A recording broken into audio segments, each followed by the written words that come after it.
Hi everyone, welcome back to another video from Tech Basics.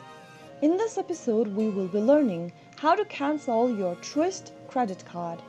To learn how to cancel your Truist credit card, watch till the end of the video. First of all, go ahead and open a web browser. After you do so, go to the URL box and type in truist.com and search. You will now find yourself in the official website for Truist.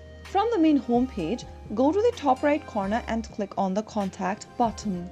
Once you open up the Contact Us tab, scroll down and look for the phone numbers displayed on the screen. Select the phone number according to your region and then make sure you speak to a customer service representative by giving a call on this particular number. Speak to the customer service agent that you'd like to cancel your credit card and be prepared to provide any identity verifications. And you will be guided through how you can easily cancel your credit card for Truist. So that's the easiest and the most effective way.